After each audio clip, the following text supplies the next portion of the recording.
রণবীরের animal জ্বরে কাঁপছে সবাই। ছবির দৃশ্য, ডায়লগ এবং গান সবই ভাইরাল। বিশেষ করে জামাল কুদু গানের তালে ববি দেওয়ালের নাচে মাতোয়ারা সবাই। ববির সঙ্গে ভাইরাল এই গানে অংশ নেওয়া এক তরুণীতে মাতোয়ারা নেট পাড়া। কিন্তু কে এই সুন্দরী মডেল? এই সুন্দরীর পরিচয় খুঁজতে হুমড়ি খেয়ে পড়ছেন নেটিজেনরা। সন্দীপ রেড্ডির অ্যানিমাল শুধুমাত্র বক্স অফিসে নয়, পপ সংস্কৃতিতেও একটি নজির সৃষ্টি করেছে। সেলফিন অ্যাপে দেশ বিদেশের যে কোনো জায়গা থেকে অ্যাকাউন্ট খুলতে পারবেন কোনো ঝামেলা ছাড়াই। সেলফিন, আগামীর ব্যাংকিং। সিনেমাটির ছোট ছোট ক্লিপ এমনভাবে ছড়িয়ে পড়েছে যা মানুষের মন ছুঁয়ে যাচ্ছে। মিম হিসেবেও শেয়ার হয়েছে সোশ্যাল মিডিয়ায়। এই ট্রেন্ডিং গানে পা মেলায়নি এমন কেউ নেই।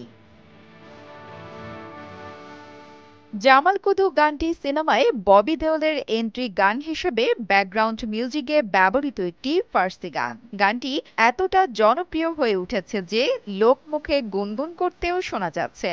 জামাল কুদু গানটি মূলত ১৯৫০-এর দশকের শেষের দিকের একটি ইরানি গান, যা অ্যানিমাল সিনেমায় ব্যবহারের জন্য নতুন করে নির্মাণ করা হয়। জামাল কুতুব গানটিতে একটি বিয়ের দৃশ্য দেখানো হয়েছে, যেখানে ববি দেওয়ালের চরিত্রটি তৃতীয়বার বিয়ে করছে। এই অনুষ্ঠানেই গান গেয়েছেন তানাজ দাউদি নামের এই সুন্দরী। তিনি একাধারে ইরানি মডেল এবং নৃত্যশিল্পী। জানা গেছে ভাইরাল এই সুন্দরী কাজ করেন ভারতে। জামাল কুদুতে উপস্থিত হওয়ার আগে তিনি বলিউডের বিভিন্ন গান এবং স্টেজ শোতে কাজ করেছেন। নোরা ফাতেহি, বরুণ ধাওয়ান, জন আব্রাহাম এবং সানি লিওনের মতো তারকাদের সঙ্গেও দেখা গেছে তাকে। তবে বেশিরভাগ জায়গায় তার উপস্থিতি ছিল ব্যাকগ্রাউন্ডে। জামাল কুদু গান দিয়েই প্রথমবার ক্যামেরার সামনে আসেন তিনি।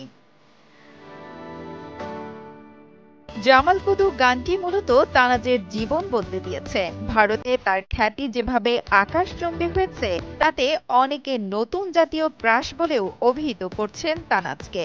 ছবিটি মুক্তির আগে তানাজের প্রায় ১০,০০০ ইনস্টাগ্রাম ফলোয়ার ছিল। মাত্র ২ সপ্তাহে সংখ্যাটি বেড়ে এখন ২.৫ লাখ পেরিয়ে গেছে, আর সেটি ক্রমাগত বেড়েই চলেছে। তবে শুধু তানাজি নয়, এই সিনেমায় অভিনয় করে আকাশচুম্বী জনপ্রিয়তা পেয়েছেন অভিনেত্রী তৃপ্তি ডিমডি। রণবীরের সঙ্গে খোলামেলা দৃশ্যে পর্দায় রীতিমতো ঝড় তুলেছেন তিনি।